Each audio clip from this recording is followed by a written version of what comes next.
Introducing the Champion's Mindset, the podcast that gives your inner game a serious upgrade. Join internationally renowned mindset and performance expert, KATHRYN Orford.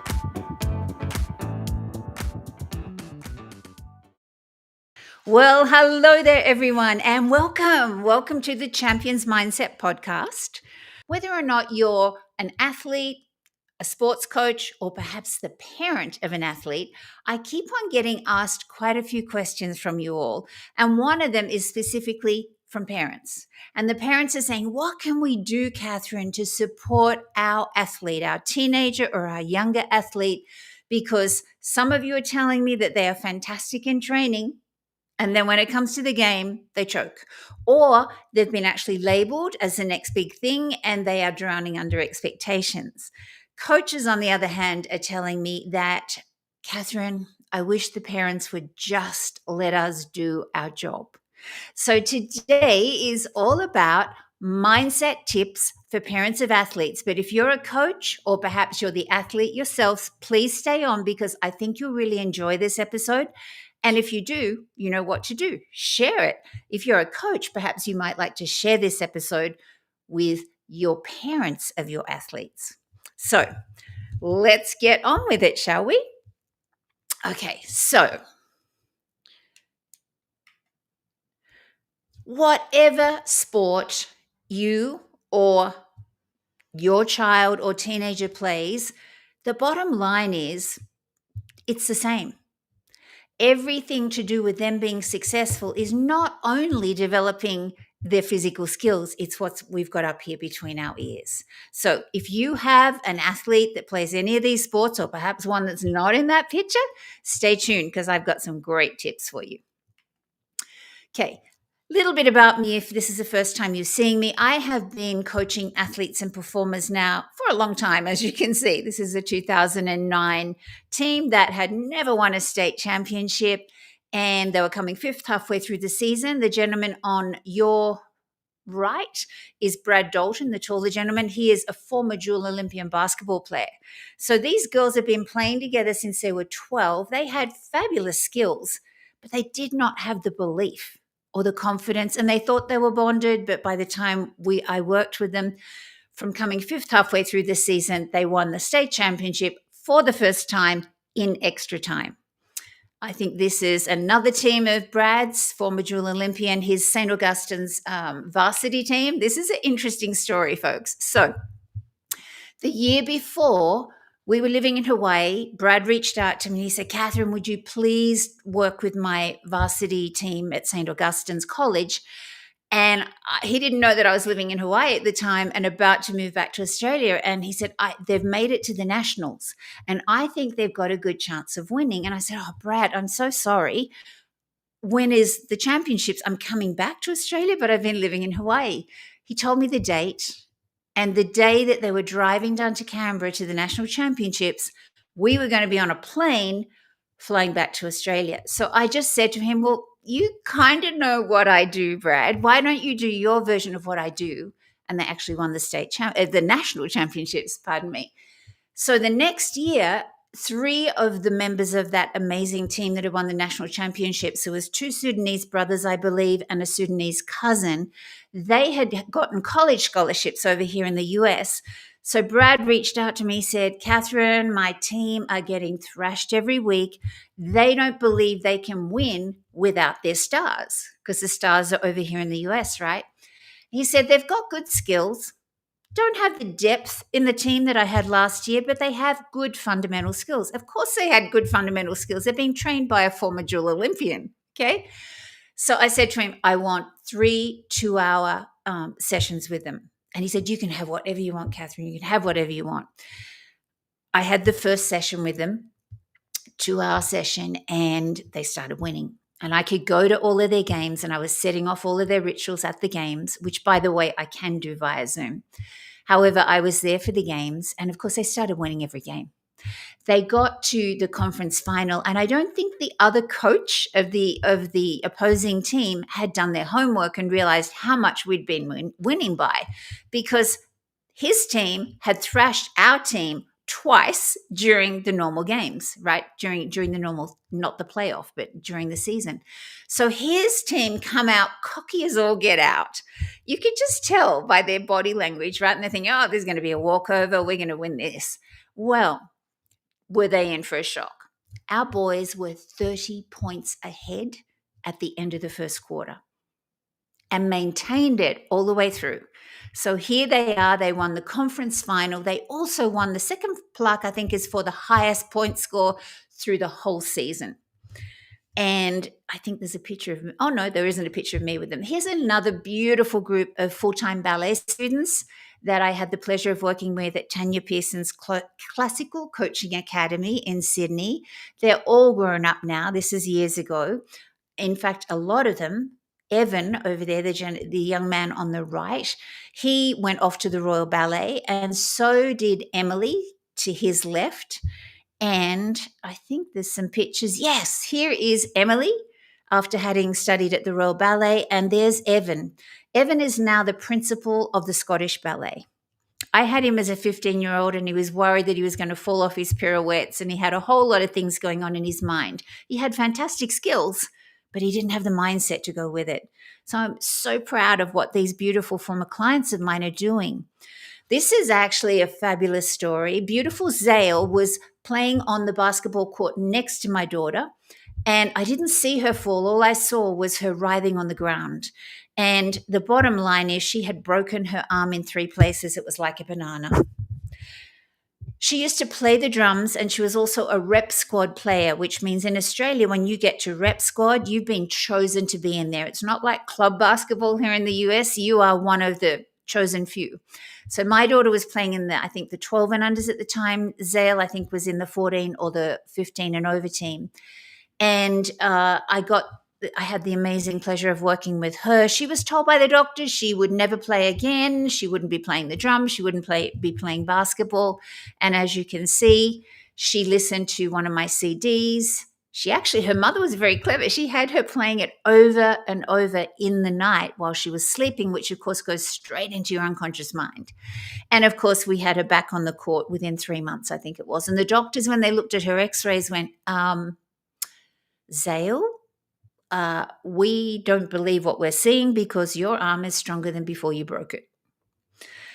What do we got? And here's a whole bevy of other beautiful people that I've worked with. Beautiful young Sarah was a dwarf swimmer. She was labeled as the next big thing for Olympic swimming, and she was drowning under expectations. She went to the Trans-Tasman Championships.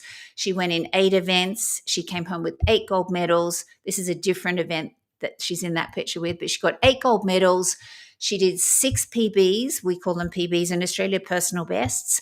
And she shaved 6 seconds off her 200 meters individual medley.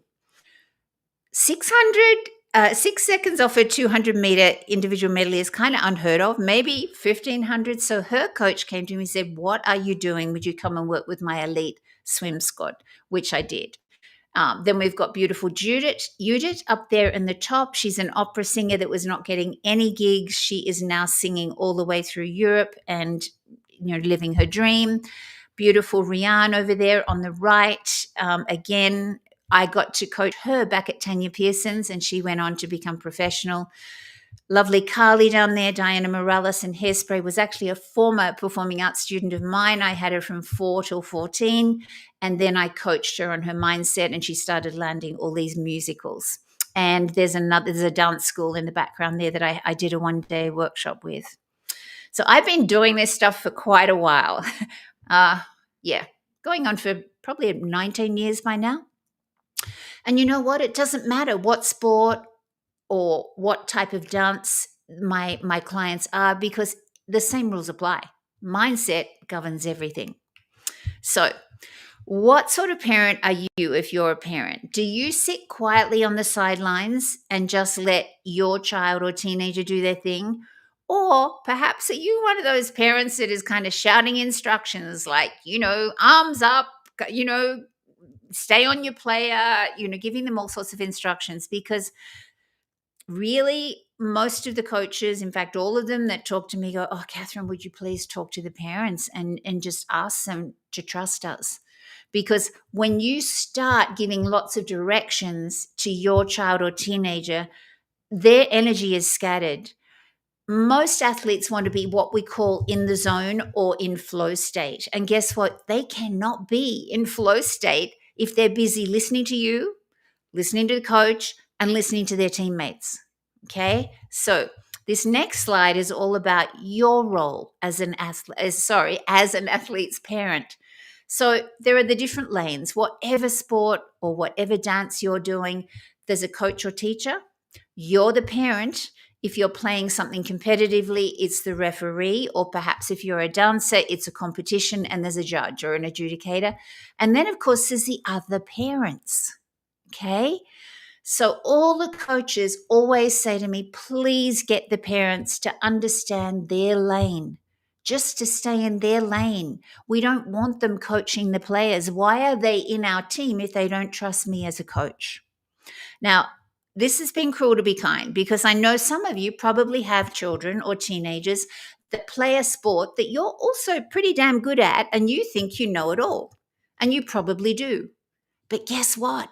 It's not serving your athlete, because, as I said, their energy is scattered. They don't know who to listen to. So please, next time your athlete is performing or competing, just take a big deep breath and go, you know what? It's all in their hands now. I'm handing it over to their coach or their teacher or their teammates.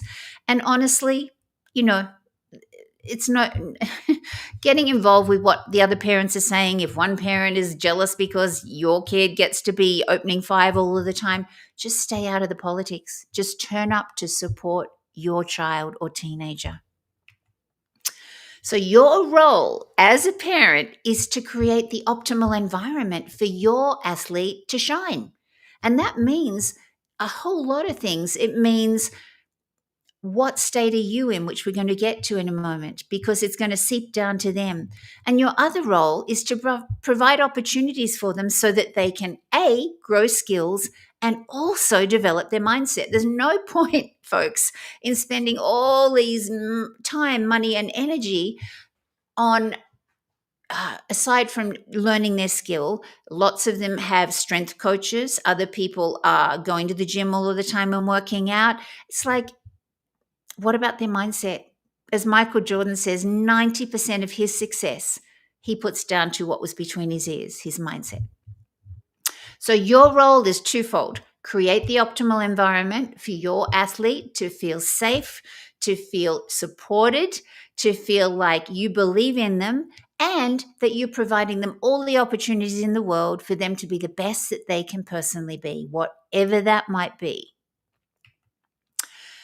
Okay.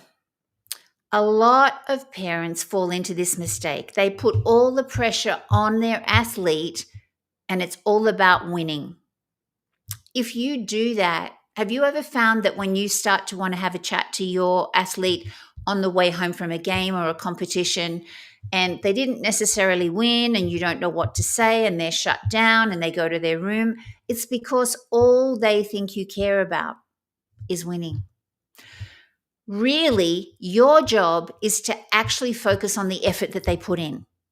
So if they defended, for example, in basketball better than they've ever defended, if they're a dancer and they did the most stunning pirouettes or whatever it is, just focus on the things that they did well, and more importantly, not so much the things that they did well, but the things that you noticed about them that had nothing to do with anyone other than them.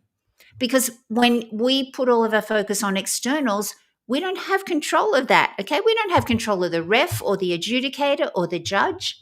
We don't have control of the other teammates. We don't have control of our coach if we're a parent and our young person is playing. Think about the effort. If you can actually really acknowledge them and go, you know what? I saw that you were really awesomely supporting your teammates when you were sitting on the bench today. That was so good. I saw that you were really organized before we got to the game today, so that you stayed really calm and I stayed really calm, and we knew that we hadn't left anything behind. Focus on the behaviors that they're doing versus the results that they are getting. Does this make sense? Because then they're going to build confidence and self-esteem, and your communication levels are going to stay open. Whereas if they didn't win and they know that you're bummed that they didn't win, guess what? They're going to shut down. They're not going to talk about it to you. So focus on the effort and the behaviors that they're doing that you've noticed that serve them. Okay, monkey see, monkey do. You need to be modeling the mindset that you want to see. I have seen time and time again parents saying, oh, my child doesn't believe in themselves. I'm actually an expert in self-esteem, self-worth, self-belief, self-confidence. That's what my book behind me is, Become Your Number One Fan, How to Silence Your Inner Critic and Live the Life of Your Dreams. I can read people's faces. I can see by looking at you in the face whether or not you are really hard on yourself, whether you have an inner critic of your own that really beats yourself up.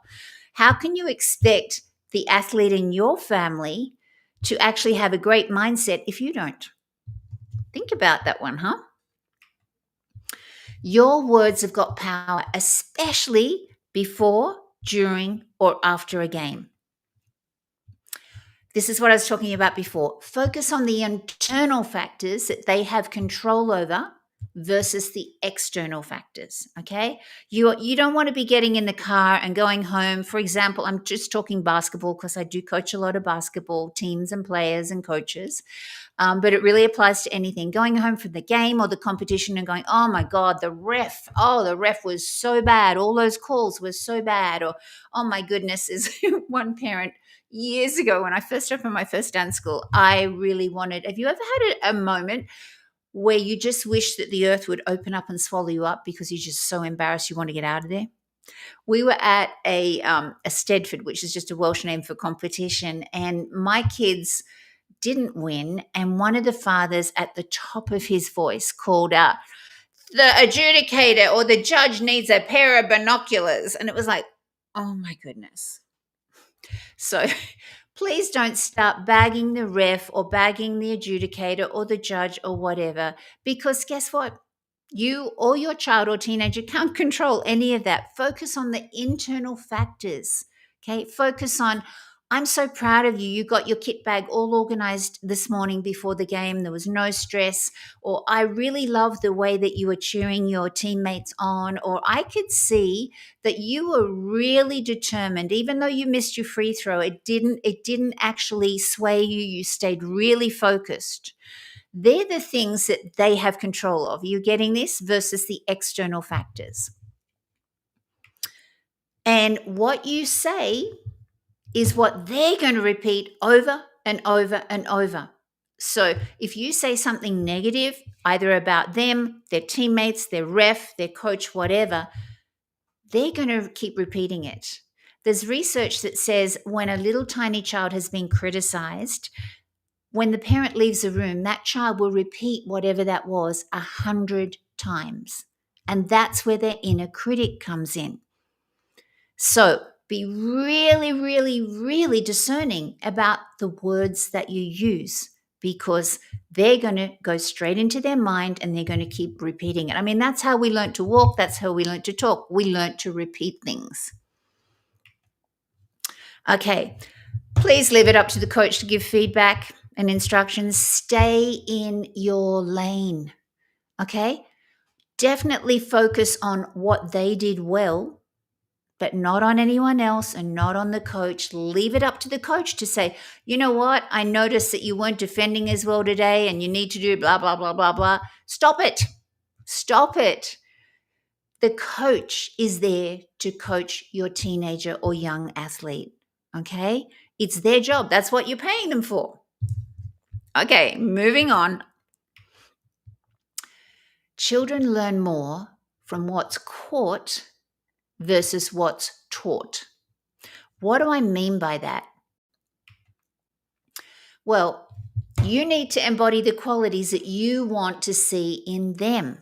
We were talking about this a moment ago, okay? How do you deal with challenges and mistakes? How do you deal with when things don't go according to plan? Because however you deal with it, guess what? They're learning it without you saying a word. They're just taking it all in. And how do you speak about your friends, your boss, your workmates, etc.? Because again, everything you're saying, children and teenagers are like sponges. We absorb as young people the good, the bad, and the ugly, and everything in between. So be mindful about how you speak, especially if you have young girls and you are worried about losing weight or whatever it might be. I made this mistake with my daughter, and my daughter pulled me up. She said, "Mum, you've got a fantastic hourglass shape. Stop it." And that was exactly what I needed to hear. Okay. But most young people don't have the confidence to speak to their parents that way. So just know that how you speak about even yourself, your friends, your boss, your workmates, whatever, it's all trickling down into how they're going to act in the world. Moving on. Equip them with the skills that they need. Okay? They need confidence. Now, no one's born with confidence. Confidence is a learnt skill. Think about it. Yeah? And we're not confident in every area of our life. I'm really confident at getting up on stages and speaking in front of thousands of people, coaching, any imaginable individual client or team or whatever. I'm confident at a lot of things. Am I confident at creating code for a computer? Gosh, no. Am I confident at, bottom line mathematics and percentages and things? No, it's not. It's not my strength. Okay. Confidence is a learnt skill, and it comes from being competent at something, and it comes from a whole lot of other things as well that I'm going to speak about in a moment or speak into. So confidence keeps from keeping your agreements, believing in yourself, and feeling comfortable in your skin. So if you want a confident young athlete, guess who's got to be confident to start with? How can you expect your child or teenager to be confident if you're not? Okay? And if you're not, that's okay. No one's born confident. You can learn it. Buy my book, buy someone else's book. I don't mind who it is, but just start developing your confidence. Okay? Because then they'll become more confident. I talked about this. Brendan Burchard talks about this. It's called the confidence competence loop. So the more competent we become at a skill, right? Your young athlete is learning to dribble the ball or whatever. The more competent they become, they're going to show up to training feeling more confident, right? And so it's become competent at a skill. Now, this might be you becoming competent at keeping your mouth shut and just turning up at the games. Then the more confident you're going to become at the fact that you can do that. Okay, we can break habits just like that. We've just got to be aware of what the habit is that isn't serving us. But that's a whole other podcast. Just know that your child is not going to become confident until they feel competent at a skill or at their whole craft. Okay. This is what trips up a lot of young players and older ones for that matter. In fact, probably even more so with teenagers and especially with social media these days. They start playing what I call the compare and despair game. Okay? They're comparing themselves. This poor little girl over there on the right, she's going, "Oh my goodness, I played really badly. The coach hardly put me on today." And the other one's going, "Yes, I got all my free throws. I got I defended really well, whatever." If you know, that you play the compare and despair game, guess who's going to copy that? Your child or teenager. Stop playing compare and despair and start playing compare and dare. Compare and dare to be the best version of you that you can be and encourage your athlete to become the best version they can be. Sure, they can aspire to being somebody in their team that they think is the star and go, okay, ask that person, how did you get so good? Don't be jealous, just aspire. Okay, these are the skills as parents we need to teach our young people to do. Stop playing compare and despair and start playing compare and dare. What your young athlete has between their ears, and you for that matter, is like prime real estate. Let's bring it back to you for a moment. If you owned this multi-million dollar property and it had the yacht out the front and the helicopter pad and the whole 9 yards, do you think you could rent it out for $50 a week? Of course not. But that's exactly what you're doing, and probably what your young athlete is doing when you are allowing negative thoughts and beliefs to reside up here. This between your ears is so powerful beyond your wildest imagination. But who are you renting it out to at the moment? And who are they renting it out to at the moment? Their brain believes what they tell it. Now, a lot of what they tell it comes back to you. What have you been telling them about themselves, about their ability, but more so about their qualities? Okay, abilities can be learnt. It's their innate qualities that you need to be really recognizing. You have such a kind heart, or you are such a hard worker. You're out there practicing before training, after training. Notice what it is about them. And whatever you believe in them, they are going to start believing themselves. Otherwise, they're going to believe the exact opposite. So, what stories are they telling themselves? And as you can see, the chains in this picture, do they need to break free?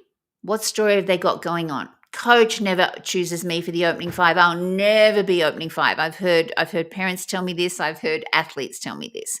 Coach doesn't like me. Here's the thing. When a coach is giving you feedback, it's because they do believe in you, and you need to actually make sure that your athlete in your family understands this. If they didn't believe in them, they wouldn't be giving them feedback to get better. So what stories is your young player or young dancer or performer telling themselves about their ability? Because can you see up there, there's some rubbers?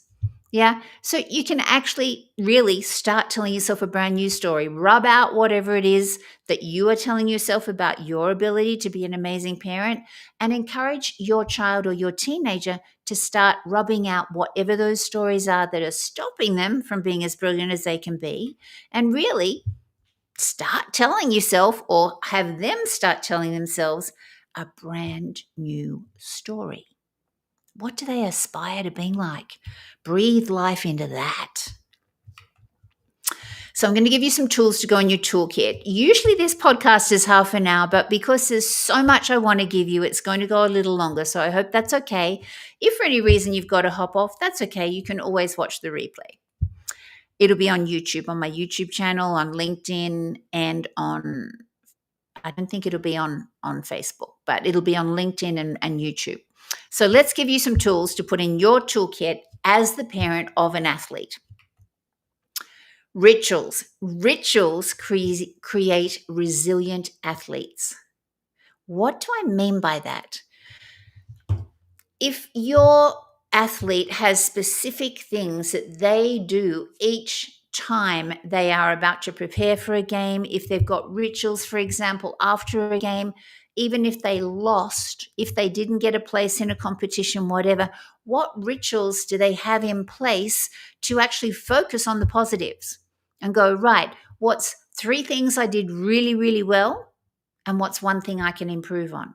These are what I call rituals. They're things that you do habitually every day, before training, during training, after training, before a game, after a game, before a competition, after a competition. What rituals does a young athlete in your family, or if you're a coach, what rituals do you have to actually set them up for being the best that they can be? Rituals can change the whole game.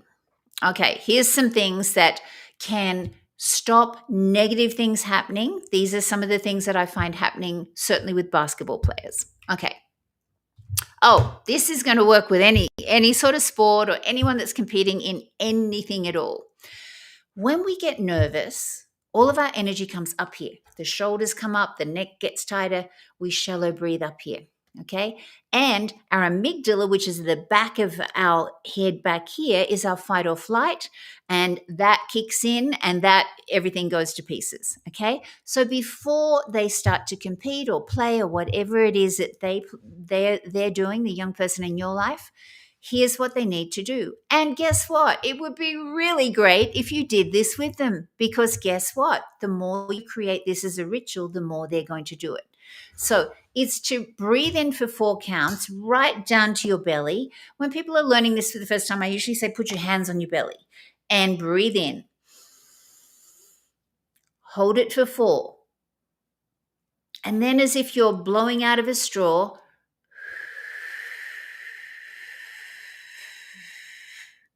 so it's breathe in for 4. I like to either do what she's doing. Actually, I prefer going this way. Downwards, so that you're breathing right down to your belly. Hold for 4 and then breathe out.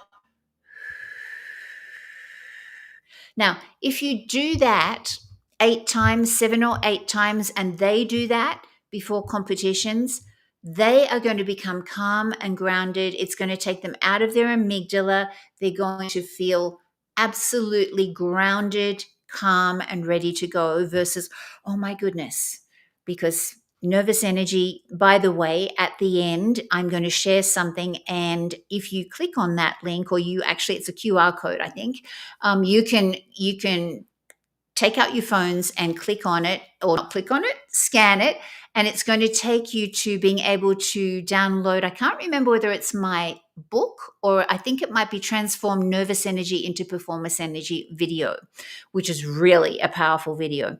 The other one is Mental Performance Mastery for Basketball Success. Guess what? It's for any type of success. So that's a ritual that I was talking about. Now, let's talk about some things that we can stop. The inner critic. I do not have time on this podcast, but if I have the opportunity to work with the athlete in your family, guess what? I'm going to turn their inner critic into their own personal cheer squad.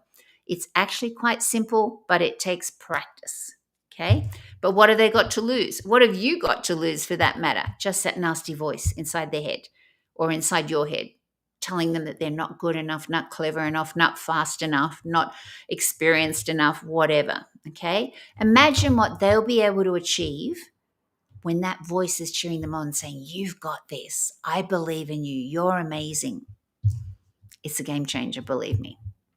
And by the way, if you do happen to buy my book, my inner critic was chastising me and telling me I was so pathetic I couldn't even organize my own suicide properly. That was over 35 years ago, and I have made it my mission in life to teach people. I didn't know anyone else had an inner critic. I thought I was the only one, because we didn't talk about inner critics back then. So if you are interested, at the end, I'll show you where you can actually sign up and have your young athlete. If they're a teenager, this is for teenagers. It's an online program, but I'll show you that at the end, and they can learn all these amazing skills that I teach when I am either working one-on-one or with a team. So just know that their inner critic is probably a mirror of everything that you've ever said about yourself and about them. So this is a great one. So are you their inner critic's backup singer? Just take a few breaths and think, have I been giving them feedback that is just feeding more into that inner critic? The 5-second rule. Never allow negative self-talk or a negative belief, or a behavior for that matter, to reside in their mind or your mind. Remember, this is all for you as well, for more than 5 seconds. How many seconds? 5 seconds before you interrupt that supper and replace it with a positive. Now, this is something that I'll be teaching them, or you can learn in my book. Okay, what I found was a really simple thing to shut that inner critic up when it's going, oh my God, I'm going to miss my free throw. Oh my goodness, what if I miss my free throw? Whatever, all that nasty inner talk. What if I fall on my pirouette? What if I don't land that goal? What if I, whatever sport that you play, is just to say to that inner critic, zip it. It's really simple. It's like within 5 seconds of it piling up, you just tell it. You just say, zip it, or out of there. But zip it's a really quick one. The other one I noticed when I was working with that beautiful team that I showed you that won the state championship for the first time, I noticed when I was watching them in training before I started working with them that if they missed their free throw or if they missed the basket or they turned over the ball, even though they were on the court, they weren't really on the court because they were busy beating themselves up in their head. Oh my God, coach is probably going to take me off. Oh my God, how could I do that? Oh, I get that in time. I get that in practice all the time. Okay. So I taught them to call out to each other, flush it.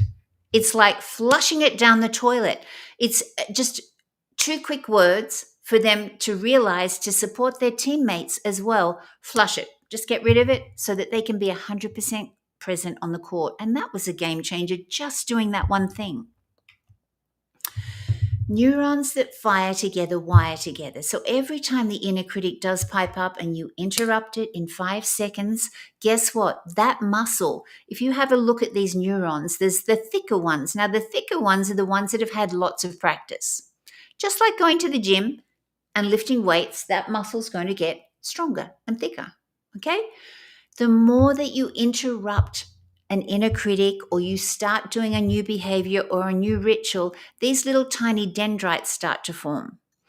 And every time the inner critic pipes up, say this is the inner critic over here, and then you replace it with a positive, or you say, flush it out of here, or that's not true, I'm a great player. Those neurons that fire together start to wire together. Okay?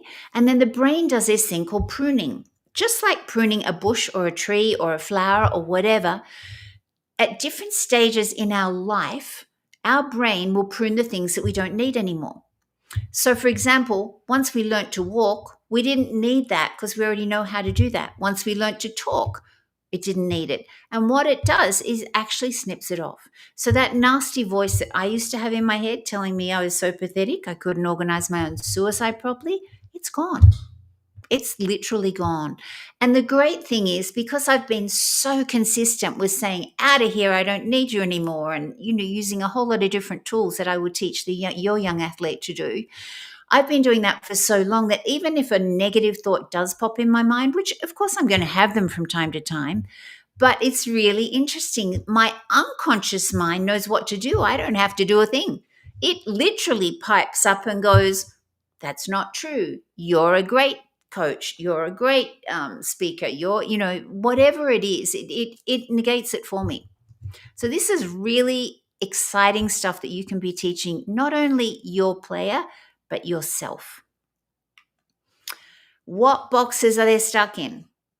For that matter, you can change all this back to you. What boxes are you stuck in? Even if you're a coach, what boxes are you in? Because society's great at putting us in boxes, folks. Boxes and labels, okay? Now, a label for what we do in the world, that's useful. If I wanted to have heart surgery, I wouldn't go to the car mechanic down the road, right? So it's good to know those sorts of things. But so often we are being labeled things. You're silly, you're naughty, you're no good at sport, you're this. And even the positive boxes put a lot of pressure on us or our children to live up to them. And some people can cope with that, young people, and some people really flounder, which is what was happening with Sarah that I coached years ago. Okay, let's move on. Oh, here's what I got told. This is really interesting. At 16, I took my first ballet class. At 13, I did jazz and tap. One class became 3, became 6. And then at 16, I decided I wanted to be a professional dancer. Now, I knew I needed ballet because ballet was the trunk of the tree. So I go off to a really, big city ballet class. And this is what I got told. Too old, too tall, flat feet, not enough turnout in my hip sockets, forget it. Now, my dad was an former Australian cycling champion. I get home after sobbing all the way home with mum. And he says, oh, darling, you just haven't found the right school yet. Okay? Because he didn't have the meaning of give up in his vocabulary. You don't get to that level with give up, okay? So I bravely ring another school. I go out 3 or 4 times. I got told the same thing. I gave up on my dream. Thankfully, my dream didn't give up on me. I followed the first love of my life to London. That didn't work. I found a school that believed in me. Now, I did casual classes and then Una Billings, it was Una Billings TV School of Dance in Hammersmith, and Una pulled me aside one day and she said, you should try out for full time. Guess what I said back to her? Because so many people had told me, adults that I thought knew what they were talking about, right? And I said, oh no, Una, I'm too old, I'm too tall, I've got flat feet, I haven't got enough turnout in my hip socket. She said, darling, you've got the body, you've got the musicality, you've got the stage presence, you've got the lyrical quality, you've got the style. All we've got to do is work on your ballet. She organized private lessons for me with Fernand Monet. Fernand was a ballet master for the Royal Ballet when they went on tour, and guess who got to have private lessons? 6 months later, I turned professional. So if your child has been told they'll never make it, if they have the desire and they do have the basic structure that's going to work, because let's face it, physical structure is an important aspect. Although if you listen to one of my episodes a few weeks ago, I had the pleasure of interviewing Mike Hollis, who is an NFL legend who was only 5'9". And Mike was told he would never make it as an NFL player. One year, I can't remember, I think it was 2018 or 19, he ended up being the highest scoring kicker in the whole of the NFL and the most accurate kicker in the whole of the NFL for the whole season. Okay. So if your child has got basically all of the fundamentals, but has not got the belief or has been told they'll never make it, don't listen to that. Encourage them. Encourage them to develop whatever it is that they are lacking. I was lacking ballet. Once I got my ballet behind me, the world was my oyster. Literally, I've performed all over Europe. I've had really successful dance schools. And I would never have done that had it not been for beautiful Una Billings, may she rest in peace. Ooh, getting all emotional, who really believed in me. Your child or teenager actually needs someone other than you to believe in them. Okay? Because when our parents tell us something, we're, oh yeah, that's mom or dad. Okay? Find someone that believes in your child or teenager that will encourage them. If you ask anyone that's been really successful in sport or in life, they had somebody that was their cheer squad other than you. So this is really important. Everything starts with the meaning we give something. Okay? That meaning causes an emotion. That emotion causes a behavior, and that behavior will produce a result. So if you want to get a different result, you've got to come back here and actually create a different meaning for something. Okay? The guy that broke my heart all those years ago, in actual fact, my biggest nightmare was my biggest gift in disguise. Did it feel like it at the time? Of course not. But I know that I would not be the woman I was meant to be, that I was destined to be, and that I have become, had that not happened. So the meaning I gave it is it was a gift. It was just a gift in disguise.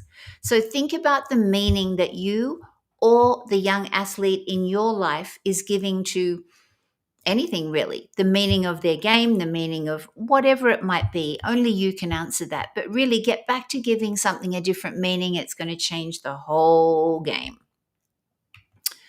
Stop using this word.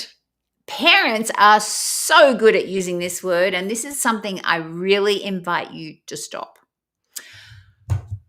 Don't picture a pink elephant, and don't look down and see that it has silver tap shoes on. And don't look and see that it has purple and white polka dots on its pink body.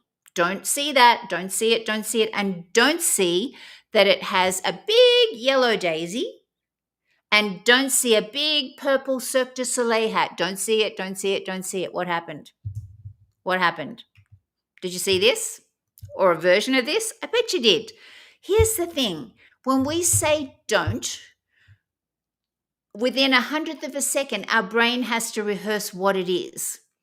And in that 100th of a second, often that's what happens. So, for example, if you say, don't forget your kit bag, or don't forget to pack water, or don't forget your snacks, guess what you're actually telling your child or teenager? To forget them, okay? Because that's how the brain works. So instead of saying don't, we call it directionalizing our thinking. Oh, that's the other one, but. Oh my goodness.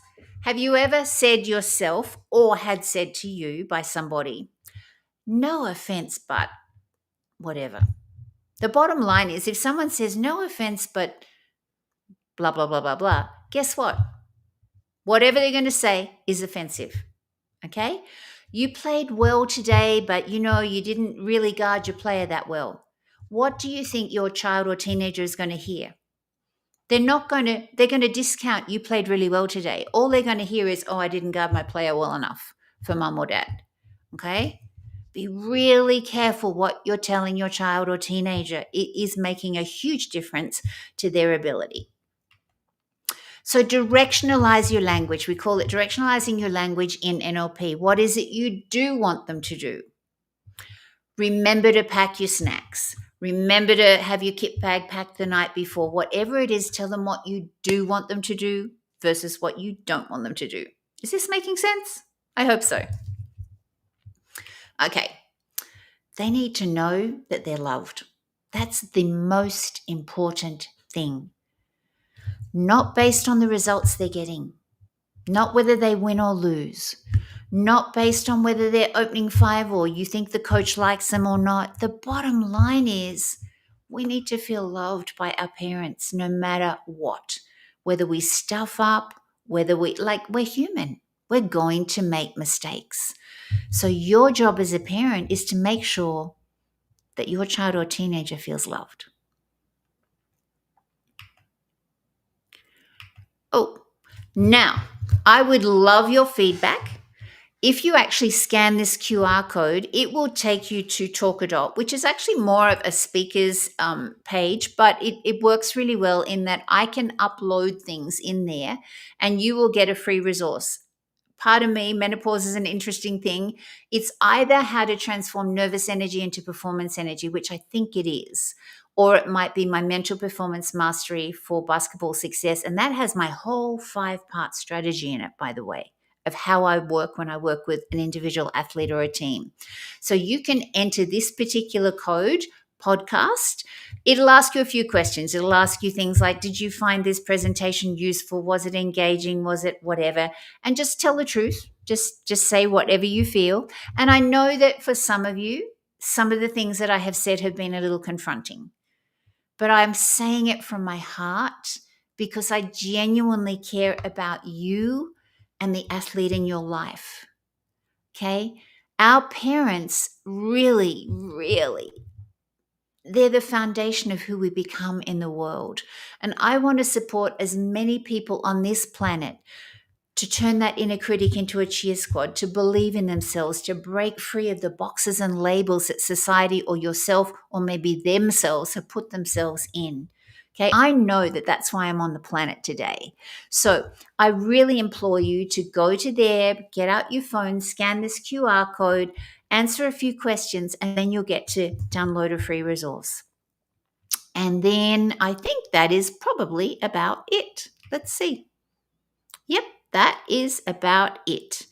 So I hope you found this useful. I'm not sure who I'm going to be interviewing next week, but I will have a guest person that I'm interviewing that will talk all about mindset in whatever area they're in. It might be business, it might be athletics, it might be dance, who knows? I'll get that all lined up. I'll be here at the same time next week, 7 p.m. Eastern, and I hope you found it useful. Thank you for spending time with me on this Sunday afternoon or evening. And if you did find it useful, if you're a coach and you know that parents in your team could benefit from this, please share it with them. You'll find it on KATHRYN ORFORD, The Champion's Mindset on YouTube. You'll also find it on my LinkedIn page as well. So thank you again for sharing this time with me, and I hope to see you next week at the same time, same place. Ciao for now. Thanks for watching The Champion's Mindset with KATHRYN ORFORD. Don't forget to like, comment, and subscribe. See you next week.